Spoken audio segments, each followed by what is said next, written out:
Mental health is a pretty end topic now, isn't it? Out of everything I have seen, just like too much content on physical fitness, mental fitness has become such a complicated thing. I can't even blame people for being paralyzed about what they can actually do about it. So I will divide this video into multiple parts because this is just too wide a topic and needs more explaining than physical fitness. So each part is going to talk about one topic and how you can implement that to improve your mental strength. Let's uncomplicated it, shall we? Now imagine this.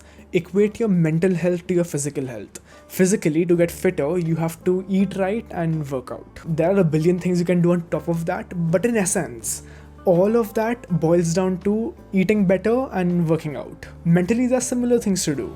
There are certain skills that you need to build to get mentally stronger, and building those is not all that complicated. But you do need to objectify certain things because unless you do that, there is no proper way forward. You will never exit the rabbit hole of all the subjectivity that is there behind mental health. Today, we're going to focus on one of these topics and perhaps the most important topic of all.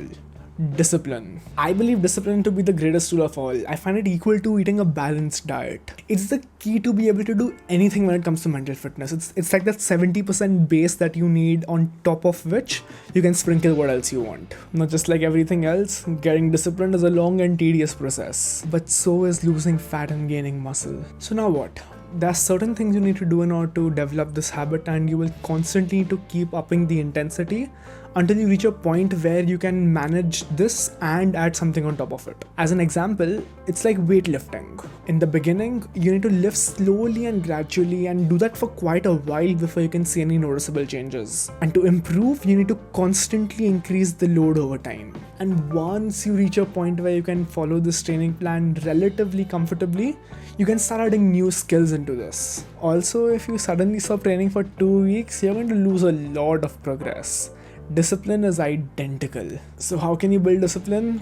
That's like asking, how can I lose weight? There are way too many ways to do that. To do this, I'll explain to you how you can take whatever it is you're doing currently in your life, make some changes to it in order to develop discipline alongside as well. I'll explain to you the basics, the understanding of what actually counts as improving this particular skill, and you can use whatever medium you want to improve it. To improve discipline, the first and most important thing you need to do is get uncomfortable. You have to embrace the suck and do what you have to.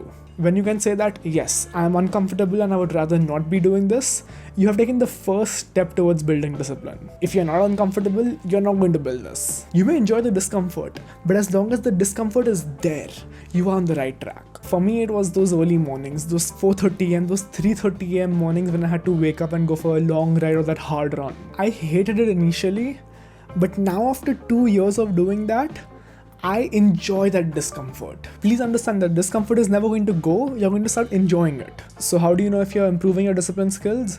It's by making sure that you're uncomfortable. The intensity of your discomfort is the next point. But as long as you're sure that you don't want to be doing what you're doing right now and you're having to put in mental and or physical effort, active effort to do it, you are on the right track. Now the second point, the intensity of your discomfort. To explain to you what intensity you need to be choosing, imagine yourself to just starting to work out. Some people will be absolute beginners, some who on and off work out, some who work out regularly, and then those weekend athletes. Equate this to your mind. Decide where you stand for your mental fitness. See what level and duration of discomfort you had to go through in the past 6 months, and based on that, choose your current intensity. Remember, you're not lying to me. If you do truly care about your mental fitness and you actually want to do something to improve it, look at your past 6 months and choose your intensity wisely. That intensity is the amount of discomfort you're going to put yourself through. Now third, and just as important, your frequency. You need to be doing what you have chosen to do every single day.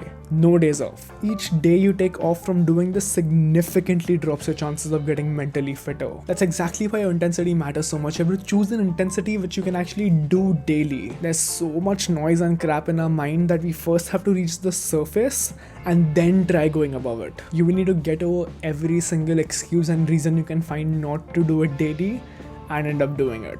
If you have chosen to wake up at 6 am every day, it does not matter for however valid a reason you had to stay up till 5 the previous night, you have to be up at 6. Imagine each day you don't follow this to have a 50% drop in your chances of success.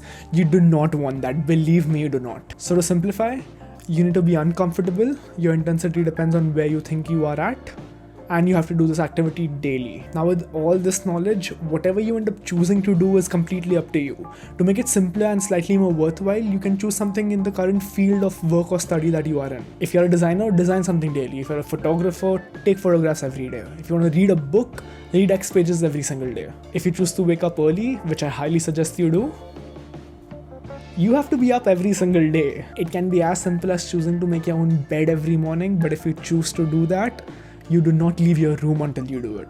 Along with that bonus point, you need to read. There's certain knowledge out there which you will highly benefit from and which will give you the skill to take better decisions for yourself and actually stick to those decisions. I of course can't guarantee that it's going to work, but it has worked for me and millions of people worldwide. So it's worth giving a shot. It may just be able to push you enough and shift your mindset into the correct gear. I'll put a few of the books you can read down in the description, and I'll have a post on it on Instagram so you can go check that out. Now disclaimer, if you have made it so far into the video and you are one of those beginners who needs to still build the 70% base, don't watch the other parts of this video. Those videos are going to teach you things that you need to put on top of a very strong base that you first build. And I don't want you getting any ideas watching those videos of trying to get that too, because if you don't have a strong base, everything is going to come toppling down. Until then, keep at it and please don't complicate things.